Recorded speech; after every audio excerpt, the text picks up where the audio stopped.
Halo semuanya, kenalin aku Ria Sulis dari Himasta Bidang K dan PSDM. Nah, kali ini aku nggak sendiri teman-teman, ada partner bincang-bincang kita kali ini, yaitu...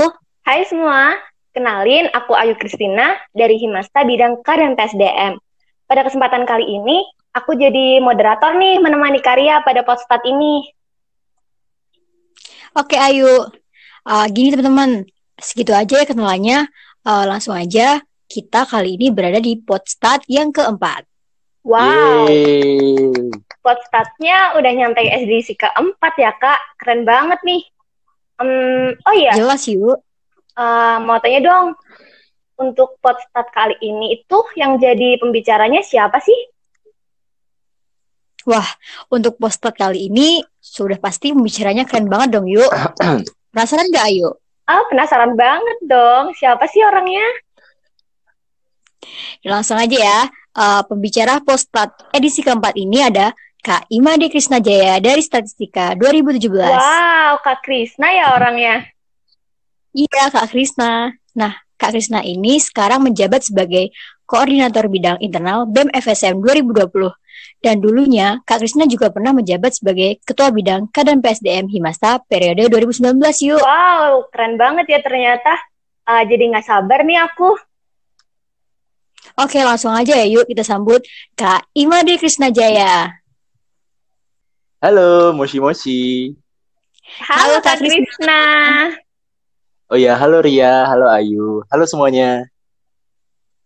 Boleh nih Kak Krisna kenalin diri dulu dong secara singkat biar orang-orang pada kenal. Oke, jadi buat teman-teman yang belum kenal, kenalin nama aku Imadi Krisnajaya, bisa dipanggil Krisna, aku dari Statistika Undip Angkatan 2017, dan kebetulan pada saat ini diminta buat ngisi Podstat yang edisi keempat. Kalau boleh tahu, selama pandemi ini, Kak Krisna sibuk ngapain aja nih?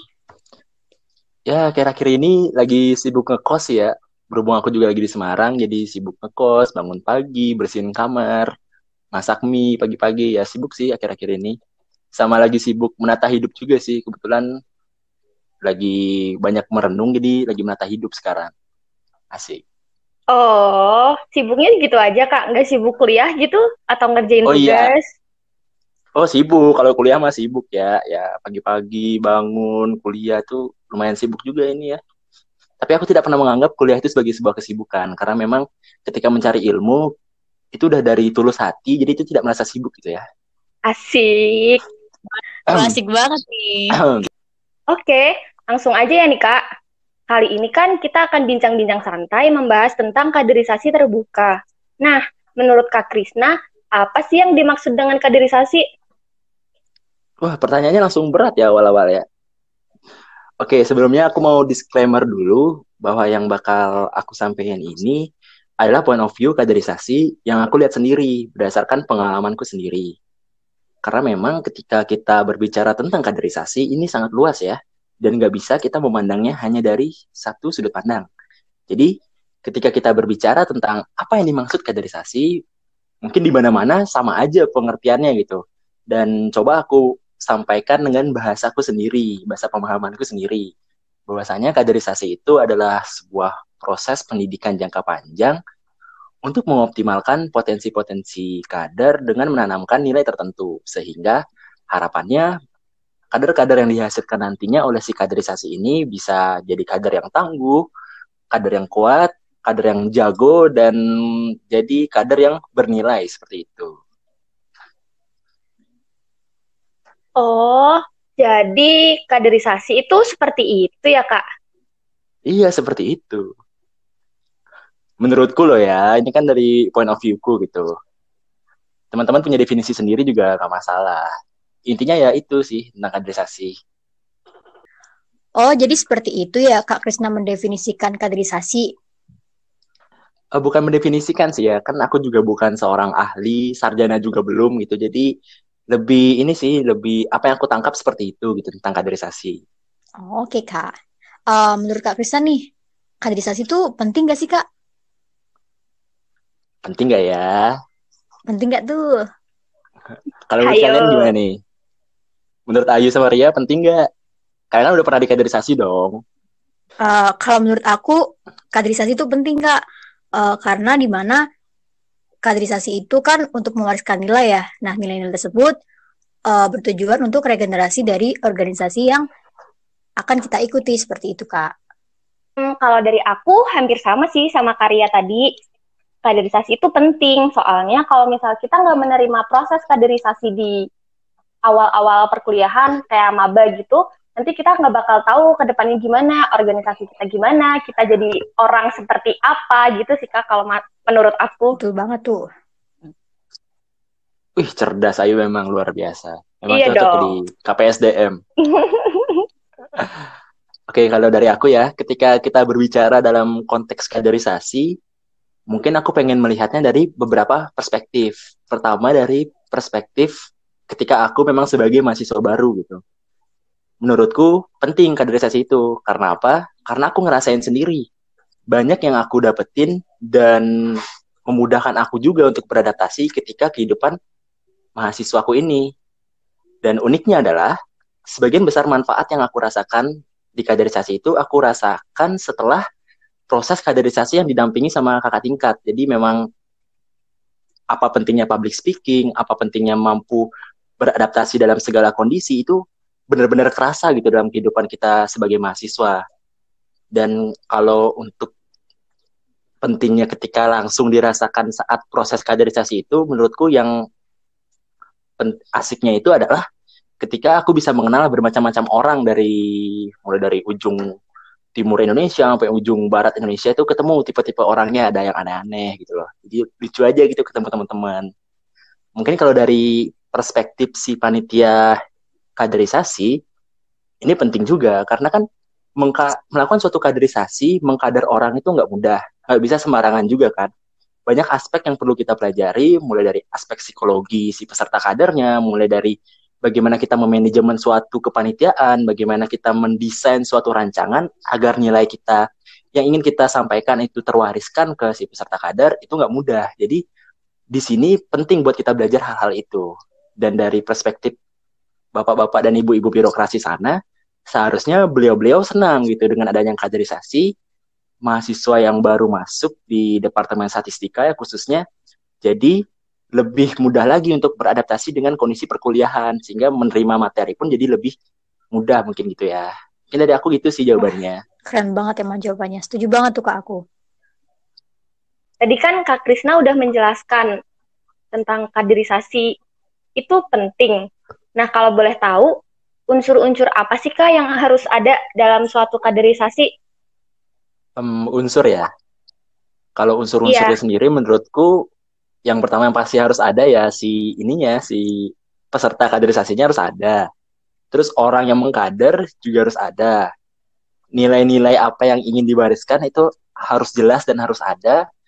Terus yang terakhir itu satu hal yang penting, entitas yang penting, yaitu ada orang yang mengkontrol atau mengquality control si proses kaderisasinya ini. Jadi proses kaderisasi ini nggak bisa semena-mena berjalan seperti kemauannya aja gitu, tapi memang ada susunannya, ada rancangannya, ada kaidahnya, dan si orang inilah yang berperan penting dalam memastikan hal itu berjalan sesuai dengan yang direncanakan, seperti itu. Kalau boleh tahu, orang yang penting itu siapa sih, Kak? Siapa tuh? Kalau menurut kalian siapa, ayo? Siapa tuh, Karya? Siapa tuh yuk? Ria nih yang jawab, Ria coba. Jelas PSDM lah, Kak. Masa Iyalah. sih? Kita orang. Iya. Jadi kalian sebagai PSDM harus bisa tuh untuk memastikan keberjalanan kaderisasi memang sesuai dengan apa yang kalian rencanakan. Pasti dong, Kak. Oke. Tadi kan aku nanya-nanyanya tentang kaderisasi ya, Kak. Kaderisasi doang. Nah, kalau misal kaderisasi terbuka itu apa sih, Kak? Pengen tahu. Kaderisasi terbuka. Sebenarnya istilah kaderisasi terbuka itu bukan istilah umum, tapi istilah yang kita gunakan untuk menggambarkan bahwa adanya keterbukaan terhadap peserta kaderisasi dan mereka memang tahu mereka sedang mengikuti proses yang namanya kaderisasi. Jadi mereka tahu apa aja yang harus dilakukan untuk dapat mewarisi nilai yang diinginkan. apa aja kegiatan yang akan mereka ikuti selama proses kaderisasi, itu semua mereka tahu. Namun tetap ada batasan. Misalnya kayak sistem kerja panitia itu ya nggak bisa langsung dibuka juga gitu ke peserta kaderisasinya, masih menjadi bagian dari panitia kan itu. Dan dulu kenapa kita menerapkan yang namanya kaderisasi terbuka? Jadi kita melihat karakter dari mahasiswa generasi yang sekarang itu memang agak susah ketika memang kita meminta mereka mengikuti sesuatu yang bahkan mereka nggak tahu itu apa. Agak sulit di situ. Makanya yang lebih ditekankan di kaderisasi terbuka adalah esensi, manfaat, serta prosesnya kayak gimana nih. Sehingga mereka tahu apa yang sedang mereka lakukan dan mereka tahu apa yang akan mereka peroleh ketika mereka melakukan hal tersebut. Jadi terbuka di bagian hal itu gitu.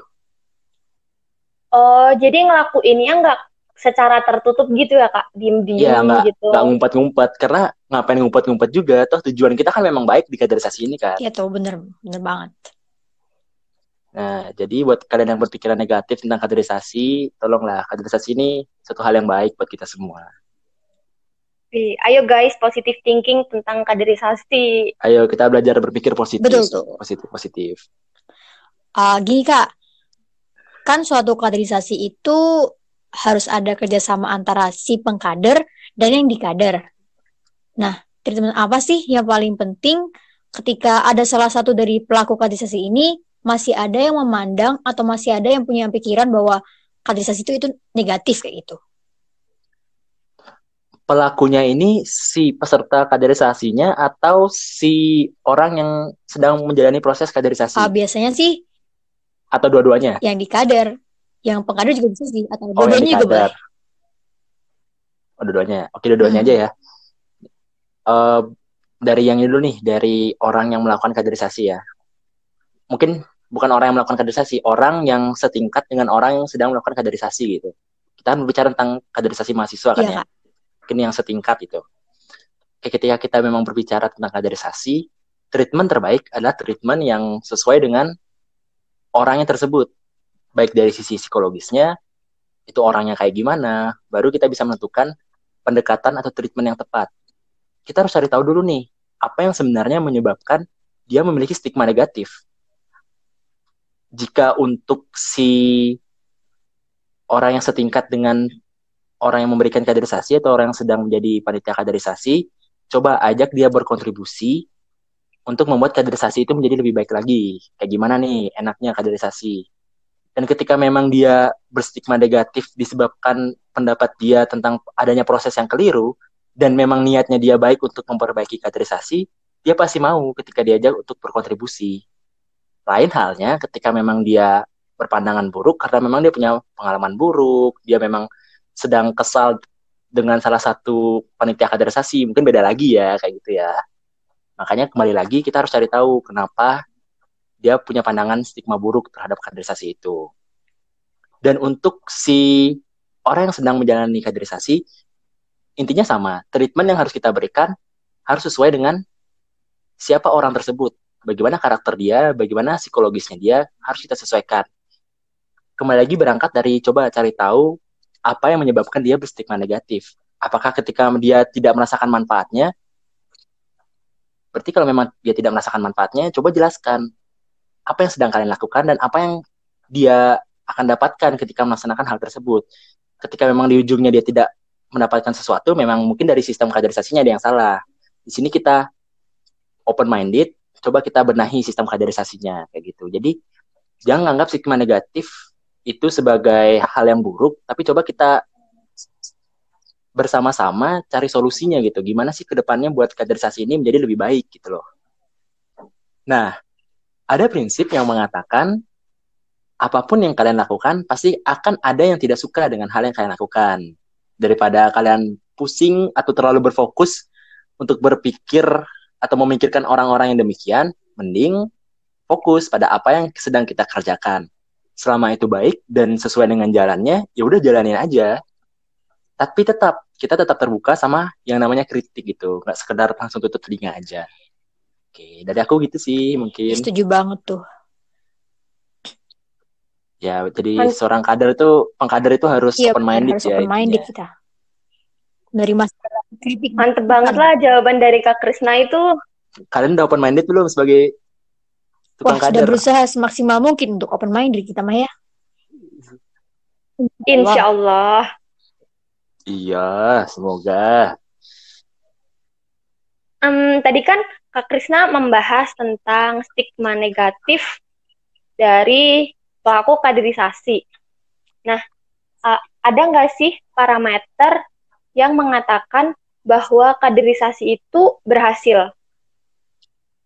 Oh ada, pastinya ada lah. Segala sesuatu itu pasti ada parameternya. Kita kan statistika apalagi.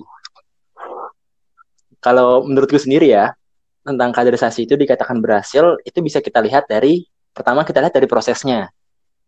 Apakah memang keberjalanan prosesnya itu sudah sesuai dengan apa yang kita rencanakan, dan baru kedua kita lihat ke hasilnya, output dari hasil kaderisasi yang kita lakukan, mahasiswanya seperti apa, apakah memang sudah bisa mewarisi nilainya. Terkadang ada orang yang hanya melihat keberhasilan kaderisasi hanya dari hasilnya, mengabaikan prosesnya. Kalau menurutku itu kurang tepat ya, karena kan hasil terkait mahasiswa ini seperti apa setelah mengikuti kaderisasi, ini sebenarnya ada dua sisi juga. Ketika dia memang buruk ada dua sisi ya. Pertama mungkin dari orangnya yang tidak serius dalam mengikuti kaderisasi, atau memang ada sistem kaderisasinya yang salah gitu. Jadi kita nggak bisa langsung memukul bahwa hasilnya buruk, prosesnya buruk gitu. Kita harus lihat prosesnya terlebih dahulu kalau menurutku. Oke, kalau dari jawabanku sih kayak gitu ya. oh jadi seperti itu ya Kak. Kan tadi udah disinggung tuh gimana kaderisasi di statistika Undip. Lah, menurut Kak Krisna sendiri nih, yang paling berkesan dari kaderisasi di statistika Undip tuh seperti apa? Bisa lah Kak kasih spoiler dikit-dikit. Memang nggak Dikit apa-apa aja nih lah spoiler. Kak. Pasti ini ada maba yang nonton. Iya. Mungkin dari aku ya, salah satu poin positif yang aku lihat dari kaderisasi statistika ini sendiri, itu penanaman loyalitasnya bagus sih. Jadi memang kita sebagai kader statistika memang sudah diarahkan untuk mencintai rumah kita, statistika gitu. Dan memang terbukti juga rasa cinta kita terhadap rumah kita itu cukup besar juga aku lihat di statistika ini.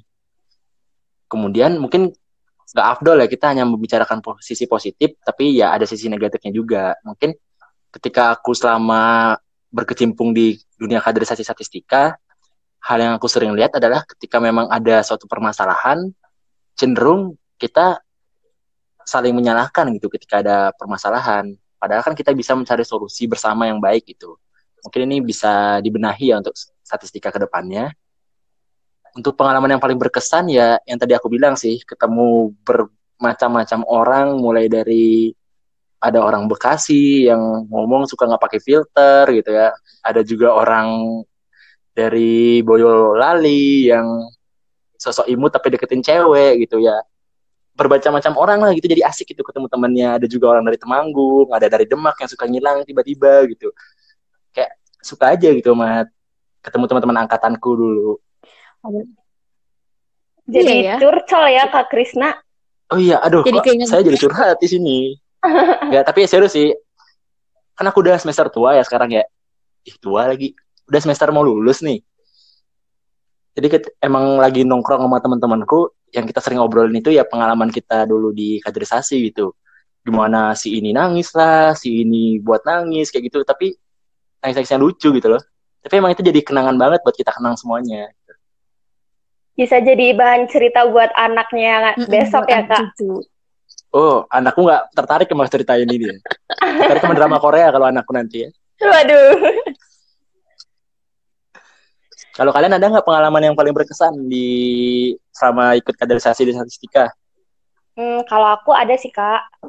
Apa tuh? Yang menurutku yang paling berkesan, maba kan awal banget tuh ketemu sama teman-temannya, teman-teman baru dari manalah, dari inilah, dari itulah. Nah, di semester 1 itu panas-panasnya kaderisasi, jadi sering kumpul sama teman-teman angkatan, sering kenalan lah, nongkrong, ngerjain tugas bareng. Itu yang paling berkesan sih, soalnya menurut aku di semester selanjutnya jadi susah gitu ngumpul satu angkatan gitu kalau menurut aku. Kalau Karya Aku sendiri setuju sih, gimana? yuk. Jadi pas waktu dulu masa-masa pengkaderan tuh kan sering kumpul juga tuh seangkatan. Ngumpul di SC lah, ngumpul di inilah gitu-gitu kan. Nah, di mana di situ pas waktu ngumpul tuh momennya kerasa banget gitu loh. Bahwa kita tuh satu angkatan statistika gitu. Dan sekarang yang aku alami jadi jarang kumpul juga angkatannya. Ya karena memang udah sibuk dengan tugasnya masing-masing, sibuk di organisasi masing-masing kayak gitu. Jadi emang itu sih kumpul-kumpul angkatan sih emang di apa ya bisa dibilang dikangenin lah kalau sekarang kayak gini. Itu sebenarnya bukan nggak ada kumpul sih, Ria. Ada kumpul ada, cuman kamunya nggak diajak, Ria Wah, itu. jadi aku yang gak diajak ya. Itu Tapi bisa asik kan ya? dipertanyakan. Asik kan kayak sering kumpul sama teman angkatan, terus yang uniknya juga Iya banyak orang bener cinlok banget gitu tuh. di Itu kaderisasi it, ini. Terutama angkatan 2019. Hey, 2019. Waduh, Kenapa banyak 2019 sekali? disinggung. Tanyain tuh personalnya. Asik. Banyak pokoknya Oke kalian paslonnya. guys, Paslon lagi. ya 18 itu ada berapa sih lah ada yang cinlok? banyak banyak. Oh banyak. 17 cuma satu doang soalnya dulu pas maba. di cuma satu. Iya cuma satu. Kayak nggak Itu tertarik nggak sama ada yang angkatan sendiri gitu. Ini kenapa jadi bahas masalah percintaan ya? Oh iya, Ayo, ayo apa kita biar kembali ke seru. topik ini. Kembali ke jalurnya.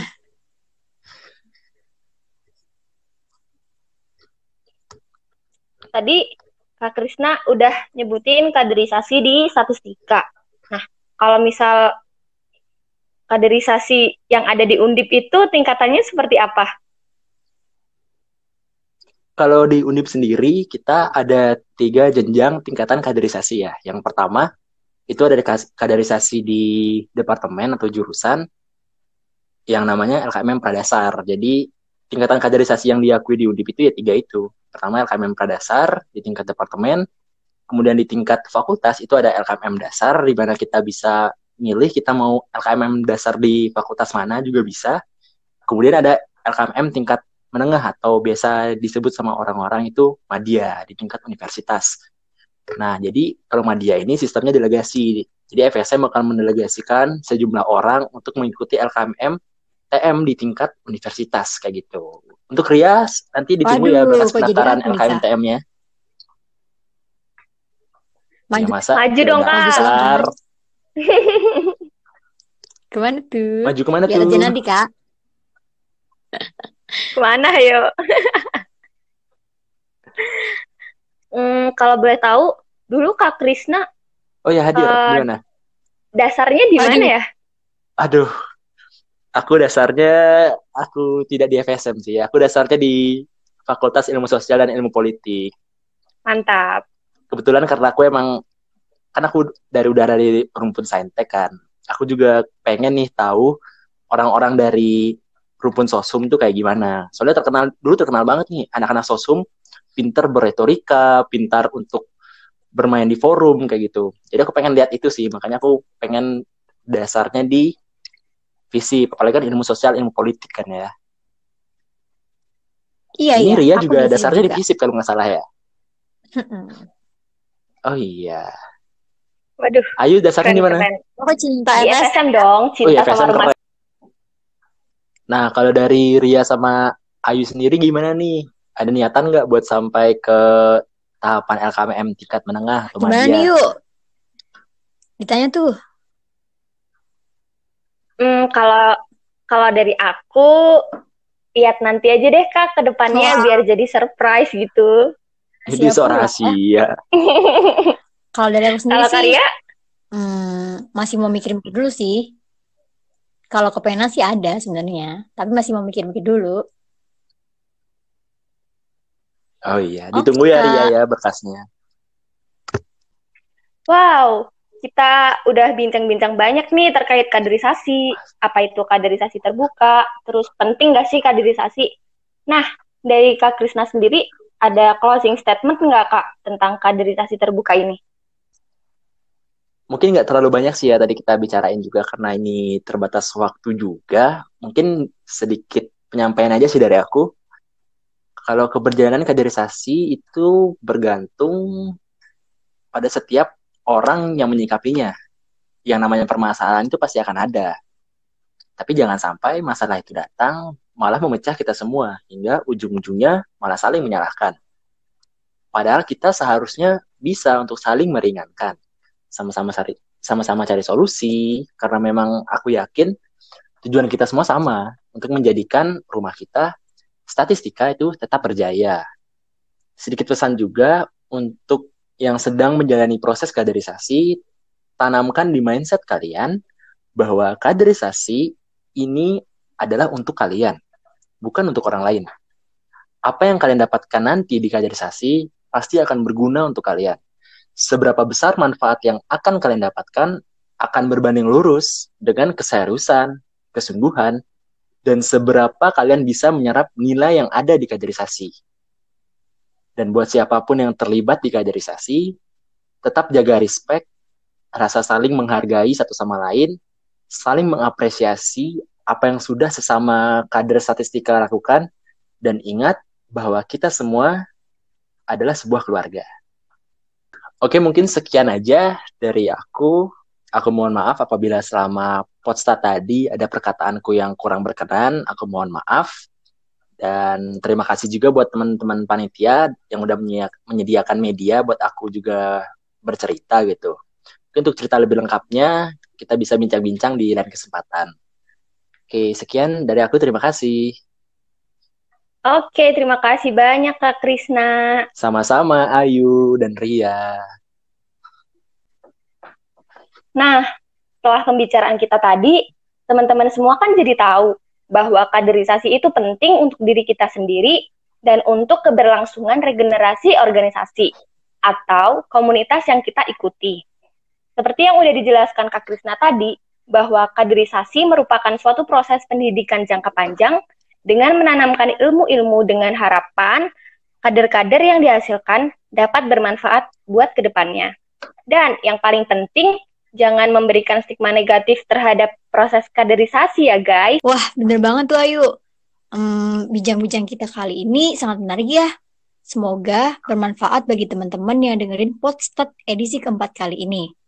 Terima kasih juga untuk Kak Krisna yang sudah meluangkan waktu dan membagikan ilmunya. Makasih ya Kak Krisna. Sama-sama. Oh iya, kita juga ada kuis loh. Ada hadiahnya pula. Jangan lupa jawab pertanyaannya di kolom caption ya teman-teman. Kita dari KPSDM pamit undur diri ya teman-teman. Mohon maaf apabila ada salah kata. Jangan lupa nantikan podcast selanjutnya dengan bidang-bidang lain yang ada di Himasta. Pastinya bisa diakses di official account Himasta. Sampai jumpa lagi. Dadah teman-teman.